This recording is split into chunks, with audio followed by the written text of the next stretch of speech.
Welcome, Amy. Hi, thank you. Yeah. Okay, so welcome to Markers and Milestones, where we explore educational opportunities for young men and women beyond traditional college, all from a Christ-centered perspective. I'm Lee Bordens, and I'm with my co-host, Amanda Kleist. Today's Wednesday, December 6, 2023, and we are joined by Amy Lewis from the Stirling Harbor Foundation. Thanks for joining us, Amy. Yeah, thank you for having us. I'm happy to be here. So, I don't know if the rest of my team knows, but I grew up sailing. I lived on the Chesapeake Bay, and that was an amazing opportunity for me and my siblings, and definitely was a marker of the important things in our life was to be outside and to learn about weather and science and all that. So, thanks for being here, Amy. How about you, Amanda? Have you ever sailed? So I have done a few things with sailing, but I am a horrible sailor because I get motion sick very easily. So my last time sailing, they actually put me ashore because I was so sick. So I am looking forward to hearing why it's wonderful for someone not like me because my kids are much better on water than I am. That's great. Well, Amy, you're really different in some ways from other folks we've had on and representing Stirling Harbor Foundation, because we pretty much had post-college or post-high school opportunities, and you provide one that actually could help students launch into being maybe the career path that you have.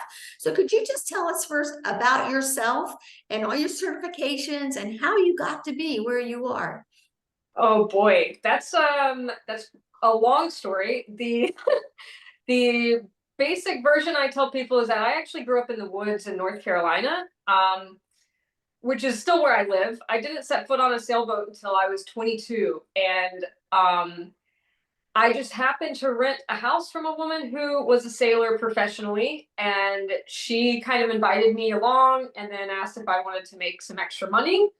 I was a high school English teacher at the time, and so this idea of being outside and having more of a flexible schedule and the way that you interact with people was so intriguing to me that it kept me around. I found that it really helped me grow a lot of confidence and just really change the way that I interact with other people in a learning environment. It was a lot less of a teacher-student situation and more of this collaborative, beautiful thing where you're all working together for the same goal. And Let me stop you there because I think because I sail a lot. I think so. First, North Carolina woods. I'm from North Carolina. Where are you? Where are you from? Raleigh, Wake Forest area. I grew up in Apex. Yeah, and I'm in Pinehurst. Okay, nice. Not well, so hi, far. neighbor. Yeah, hey. And so what people probably don't know is that you don't have to have experience necessarily to start in the hospitality industry, which is what you really are a part of if you're taking people on tours. So I'm guessing this sailor woman who was a professional just noticed that you were a bright girl who did what was needed and enjoyed people. I believe so. I also I grew up with my dad working on things around the house, and it just so happened that I had fixed things around her house for her. She was like, oh, boats need fixing. So I actually became part of the program by doing maintenance work first. And sailing came as a side effect more than anything. Yeah, because I don't want someone to say, oh, but I can't sail or I've never been on a boat and I could never do this job. It has nothing to do with anything when you first launch. Right, not at all. And the fact that I was older, a lot of people I sail with did grow up sailing. I did not. And I actually think, not to pitch the program, but part of what makes me so passionate about it and I think makes me a good fit is that I do remember what it was like to not know all the terms and to not remember I do remember not knowing what's happening and why. So it makes it easy for me to break it down for people who are new because it wasn't that long ago for me that I experienced all that. So it's a different. It's at this point now, so now you like it, they like you. So how did you become the sailor that you are? Well, life has a way of doing things to you, and a lot of opportunities presented themselves. I kind of just kept saying yes to things that honestly surprised me in retrospect. And along the way, I was very fortunate to work with people who are just wonderful. I mean, I was so blessed to work with captains who were honest and good, and it just encouraged me to keep doing more opportunities.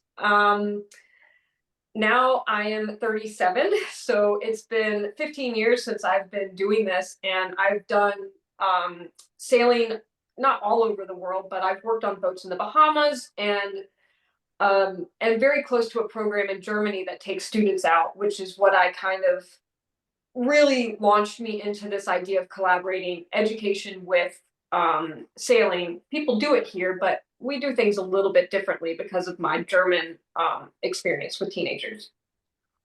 We'll explain that difference. Yeah, explain what Stirling Harbor is and then what's different about the program.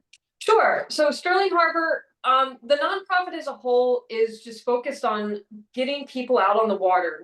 We offer lots of things to the public that you won't find anywhere else. We have a fleet of classic sailboats, which means they were designed or built before 1980. Most of them are very old, like 1904.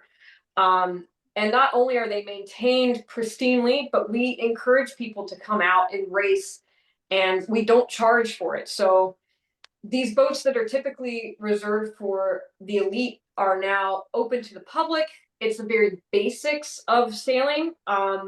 It's like it was 100 years ago, quite literally. And we love letting people get involved, rotate through different things on the boat so that they're trying new positions. The program that I'm on is a teen sailing program. There are lots of sail training programs in the United States. I recommend basically all of them. I think that getting kids on a boat as part of a team is just a really powerful thing. And how young really, can they start? We say we kids. we prefer, the best age we find is 15 to 18. We do a couple of things. We're trying to grow into some younger programs, but right now 15 to 18, it is overnight camp, and we need kids who are quite responsible, because we do give them a lot of responsibility, and they go out. We do each trip has an elective, so to speak, and we sail during the day and do their topic of choice in the evenings. So what are some of the topics of choice that you've had? This year we're doing a digital photography trip. We do a maritime history program, creative writing, which I actually have a lot of students interested in. Art, we do an art trip, so they do art on the water. And the other one is just a sailing basics, where we really talk about what is happening and angles and lift and drag and those things. Good physics course. Yeah. A little bit. Yeah. It's meant to be a watered down elective. It's not so intense on that. It just kind of gives us commonality for the program and lets the kids go home with something a little extra. So yeah. Mandy, you got other questions? Well, so if your parent does not love the water, like I'm that kind of parent, because it Right. doesn't love me very well, how do you help your kids succeed or be interested in this kind of thing? That's one question. Second question, I sit in California, Stirling Harbor. Where are you in the country? Right. So I'll answer that one first. We are on Long Island. So we're in New York. We stay within Long Island Sound, which provides tons of beautiful harbors. We go swimming in the evening, we drop anchor, and it gives us lots of safe places to duck in. The other question is that I think that you just push that it is more than anything a summer camp. I do like to remind parents that it's very different from your normal summer camp. We don't have any technology. We don't let the kids have cell phones or anything. And even if they did have them, there are places in the Sound where we just don't have service. So it's this ability to completely disconnect. And the relationships that they form are different from a normal summer camp, in my opinion, because you are taking care of the boat. We have a saying, shipmates and self. So you're constantly taking care of your environment and those around you. And it's different from, you know, going to a summer camp in the woods where you're on the ground. Suddenly your resources are limited, your environment is critical. You have to check, we do a boat check every hour. And if you see anything that you don't know what's happening, you have to let us know, because this is our home and we are very directly taking care of it and involved with it. So even if you don't love the water, there are just these other aspects of it that really are, I think, beneficial to teenagers who crave that responsibility, and we give them responsibility in a really safe environment where they can feel like they're in control. And a lot of times they are, but they're very much under our, you know, observation and care. So we do have kids get seasick. How many of these young folks can fit on a boat? How many can attend a camp, or are there many, many boats? How does that work? So the student programs right now, we only take out 6 students at a time. And programs I've worked on in the past are much bigger. I actually have come around to where I think that ours is really nice. It's not so overwhelming. You get to know everybody, not just a select number. And everybody always has something to do. So it's a very interactive environment, and you have some room to stretch out because there's only 6 of you. And how many crew are on that boat? 2 crew. So me and another captain. Yeah. So there's 2, and we've split up into watches. So you're in a group of 4 basically the whole time, as your primary group. So they learn to stay up overnight to make sure nothing happens? They are on watch for 1 hour each night. So they get woken up. They have to wake each other up. That's always an adventure. And and during that hour, they make sure that the anchor is holding properly. They will wake us up if the weather is going to change, you know, or they have a list of written rules every night of things to wake us up for, and they often do, and we encourage that. And just, you know, wake us up if you have any questions, but they do keep watch overnight for an hour. And then as Christian families that are predominantly watch this, they're going to want to know about boy-girl mix. And I know that you have them both on in any camp. What's been your experience with PDA and hanky-panky? And tell us about that. Right. With our program, I haven't had any issues. We haven't had any boyfriend, girlfriends come or leave. Oh, gosh. So we do separate them. The arrangement is such that there's a group of 4 that are kind of together, and then a group of 2. And if there is an unevenness with that number, we have the ability to just bump someone out. And I've done that before, to where one person winds up sleeping in the common area. I also sleep in the common area, so that it's, you know, it would be very awkward if anything were to try to occur in the middle of the night. And during the day, Boats are pretty open places. Boats are pretty open places. We don't allow closed doors ever for safety reasons, unless you're changing. Obviously, we don't want everybody changing in the open, but we, yeah, the doors have to be open all night, because someone's going to look in your cabin every hour as part of their night watch. And, you know, we walk through the entire boat every night once an hour to make sure that, you know, there's a faucet running or a light on or whatnot. So, yeah. How about you, Amanda? What do you have for her? Well, okay. So let's say a teenager comes at 15. Do they ever come back? Do they want to come again? What is your coming back rate? And then how do you extend this? Because you fell in love with sailing, it sounds like. What's that arc like? Right. So, not to be biased, but in all seriousness, every single trip last summer, the kids all wanted to come back again with each other. Mind you, they all show up as strangers. None of them have known each other, and they spend 5 days on the boat.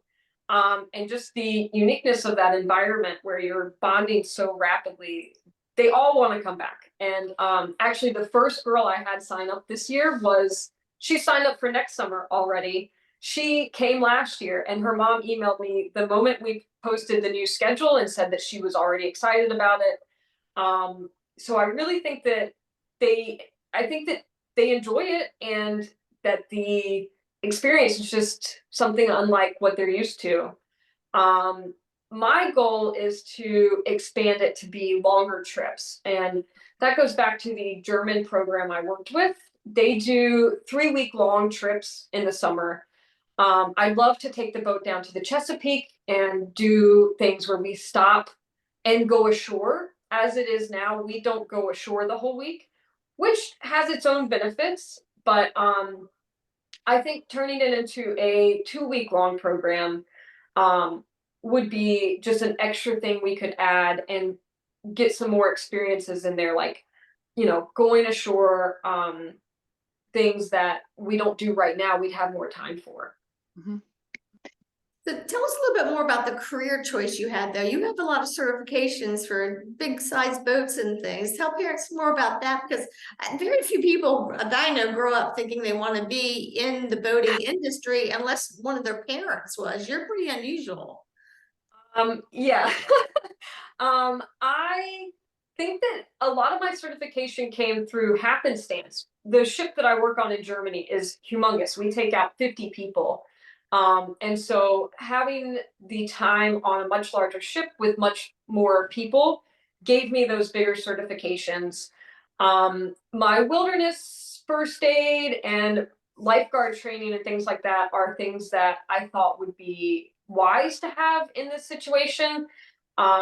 They have helped me over the past several years, just to know, what do you do in a situation where there's not a hospital nearby and someone is having an issue.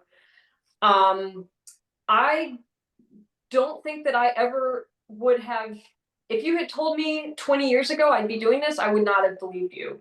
So it wasn't something that I sought out. It just kind of happened. And the more it happened, the more I just tried to make it make sense. And now that I'm doing, because my heart was always in education. So now that I'm doing education plus sailing, I think that it kind of just hooked me. It made sense. So I got two questions. One is, did you spend a lot of money to get where you were in your training, or were you paid oftentimes while you were being trained? I was often paid while I was being trained. And that's one of the beautiful things about sailing, is that if you are, if it's something that hooks you and you are interested in, you get one of the main things you need for a captain's license is sea time. And you get that by working on a boat. So you're getting paid while you're gaining those hours. And very rarely do people pay for those hours. The captain's license itself is an exam.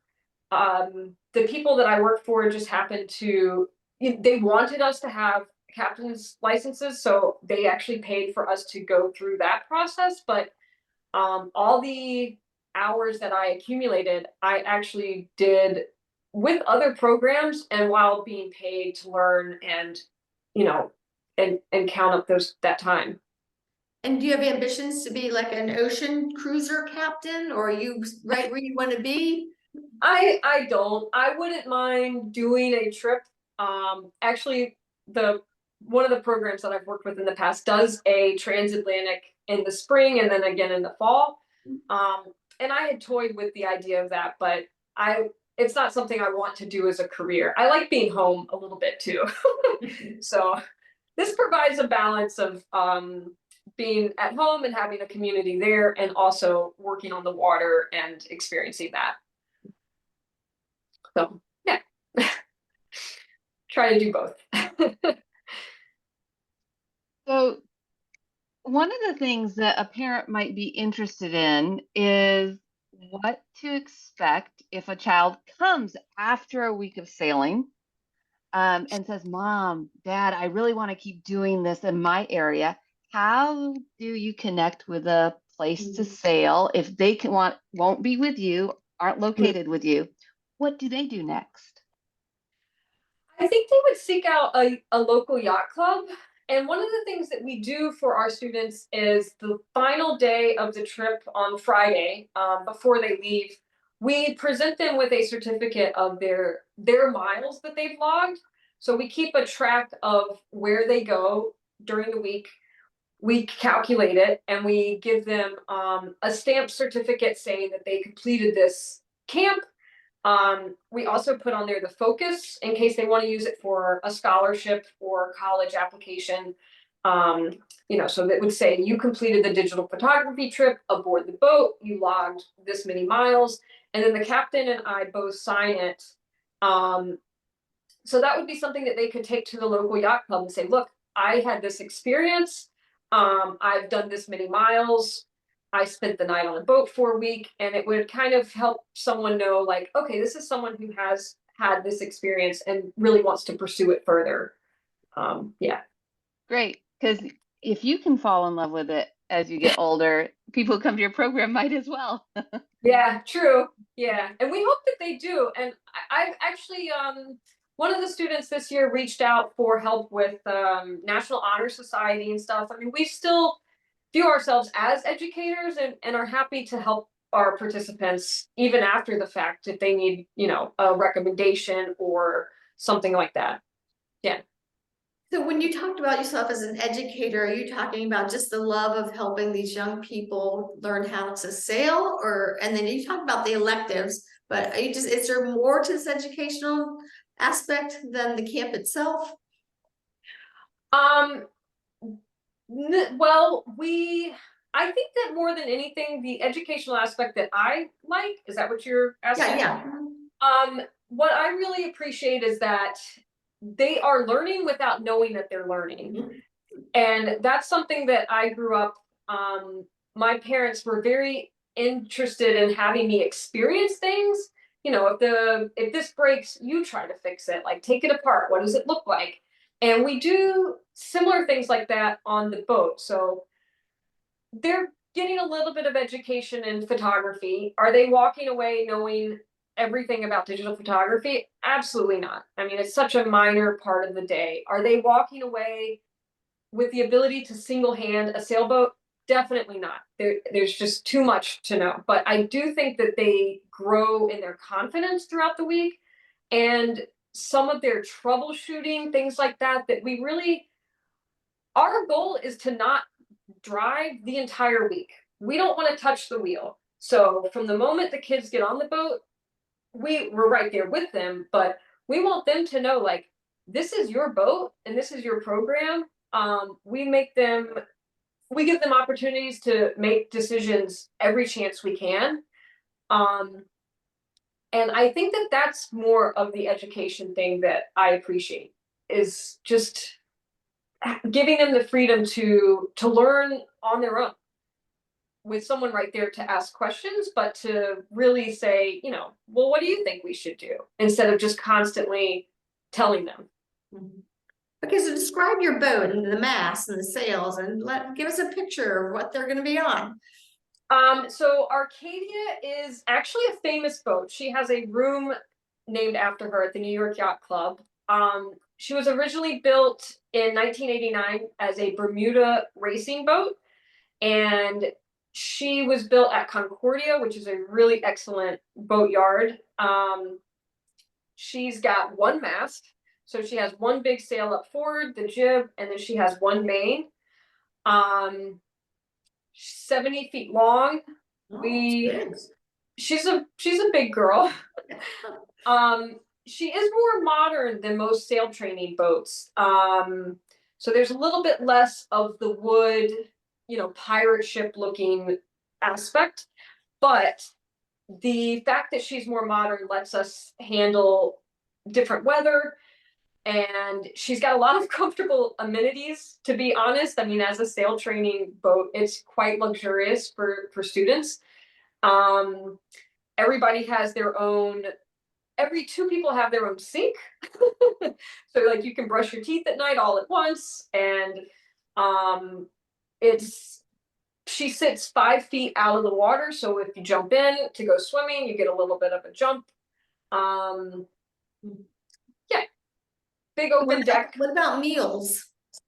We eat 3 times a day. There's also a snack box out 24/7. The kids also cook, so that's another thing that I really think is wonderful. There's always a kid who wants to show off that they make eggs really well, and then a kid who's never cooked eggs before. So you put those two together and have them make breakfast. They cook breakfast, lunch, and dinner, and do the cleanup. We help, of course, but I try to provision for the week with certain recipes in mind, and then kind of set them up with the ingredients and say, hey, like if you need help, let us know, but we'll just, let you guys do what you want. And they have a little bit of a creative freeway there too. Yeah. So let's say somebody's listening to this podcast and says, wow, I really want to do this. What happens next? The best thing is our website is shfsailing.org. So Stirling Harbor Foundation. We have our full schedule on there, and also a page where you can submit for an application. Also has our other racing opportunities. So let's say you're not 15 to 18 and you want to come sailing. You can sign up as well for our summer programs for adults. And we do have some things for younger children as well. It's just not as ample of an offering as we'd like, maybe in the future.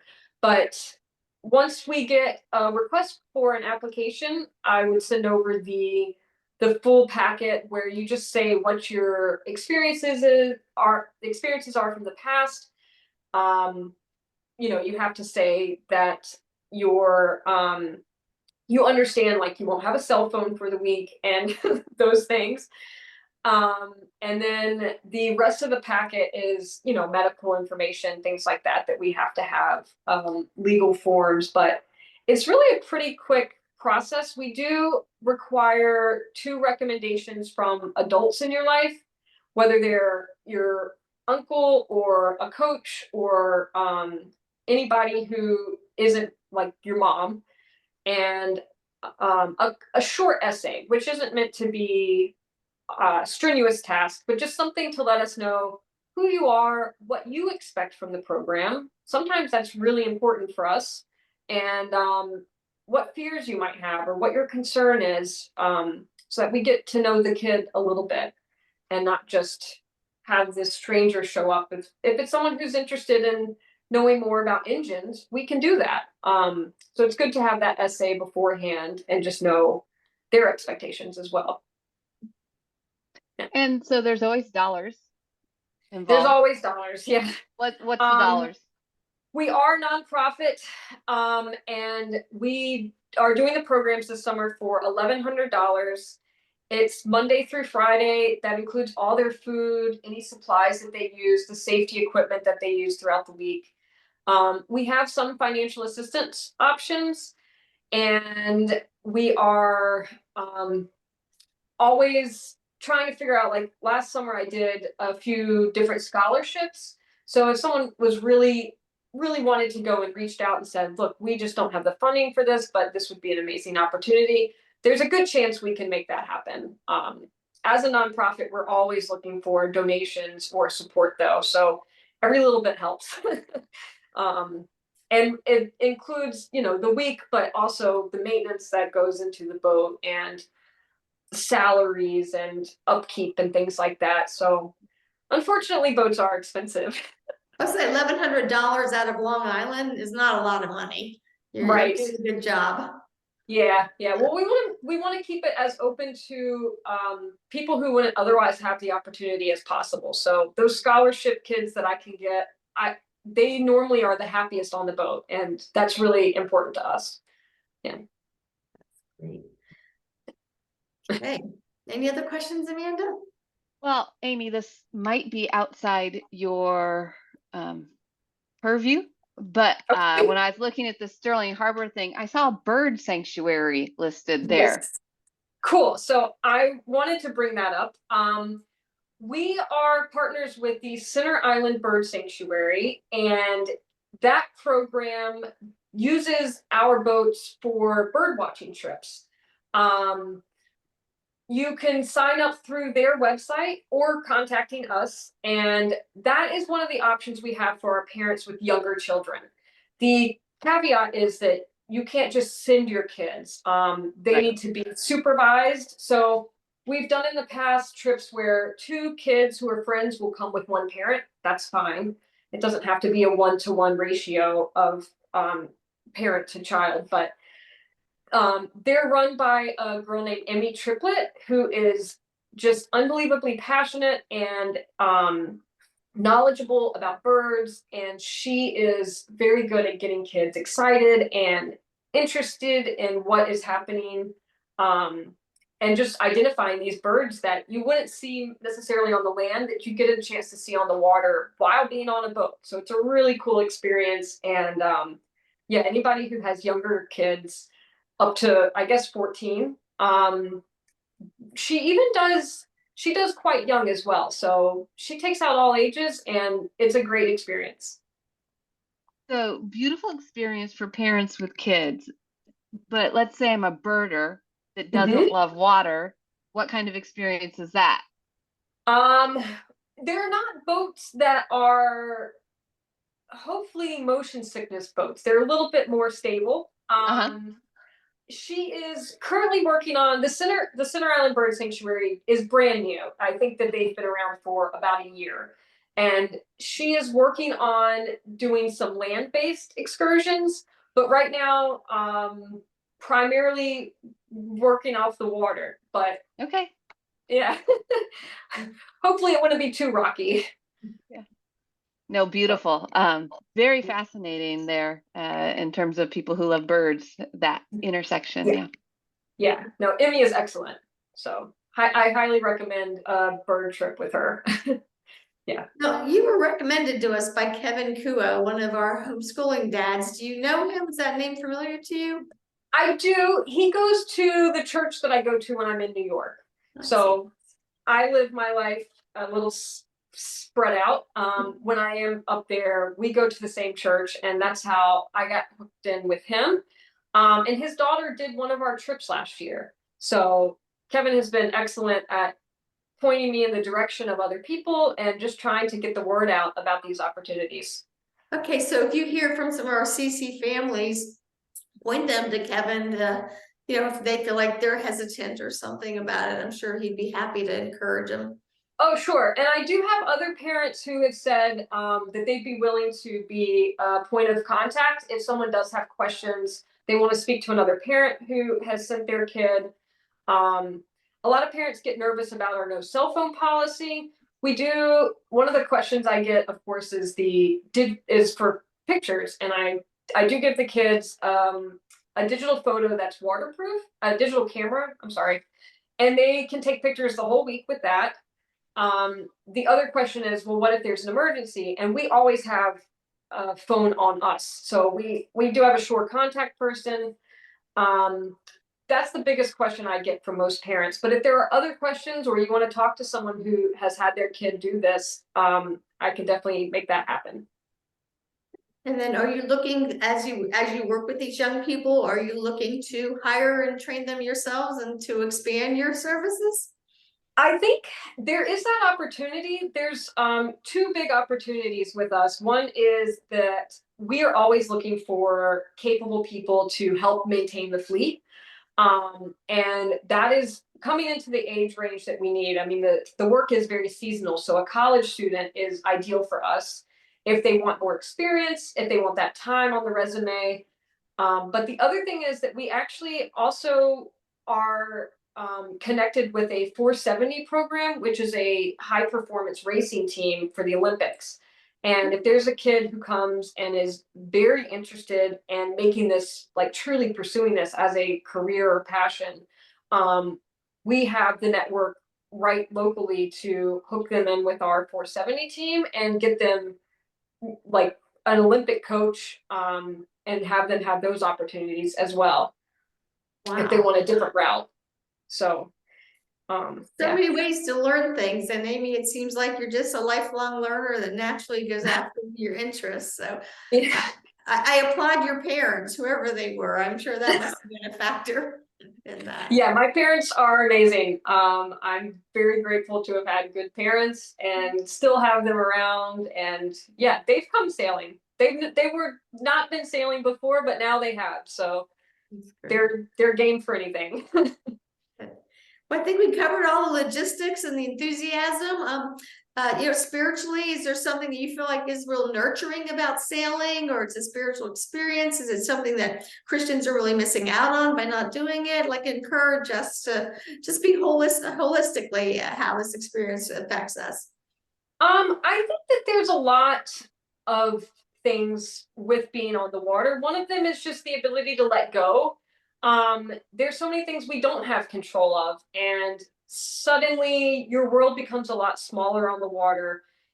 You have to be dependent on the wind filling in or the storm not coming. And if it does, being prepared to weather it. One of the things that I think about a lot, though, earlier I said that we do a lot of shipmate self, and I remember one of the most memorable things for me from Sunday school and things is the idea of Jesus, joy, Jesus, others, and then yourself. Yes. And I think that just that ability or that reminder that you put other people first is so important when you're on the boat, and it kind of brings us back to not being so self-centered, not focusing on ourselves. Like, it isn't always the best course of action to take care of yourself. If there's two oranges left, maybe you don't need to take both of them. And so even though we aren't a Christian organization, I do think that we are in an environment where you just have to acknowledge the fact that this is nature, this is God's world, and you can't control everything. And you have to take care of those around you, and not be sitting there on your cell phone all the time, or just taking care of you. And I think that that's something else that kids really pick up a little bit on during the week. Yeah. Hey, well, thank you for your time. Anything else, Amanda? No, Amy, thank you for your time, and I wish I could sail better. You made me think it's beautiful. If you want to try again, come I would out. say I want to come myself, but I don't know what. I mean, I love sailing. I sail a few times a year. My sister goes across the Atlantic and up and down the Intercoastal Waterway. Like, she's a huge sailor. The idea of having somebody sail it for me sounds really good at my age. So thank you for this Thank you, Amy. opportunity. Yeah, no, thank you guys. Please let me know if you have any other questions. All right, well, we'll let our team know about you. Thank you so much. Great, thanks. Have a good night. You too, Bye. Amy. Thank you all. Bye. Bye-bye.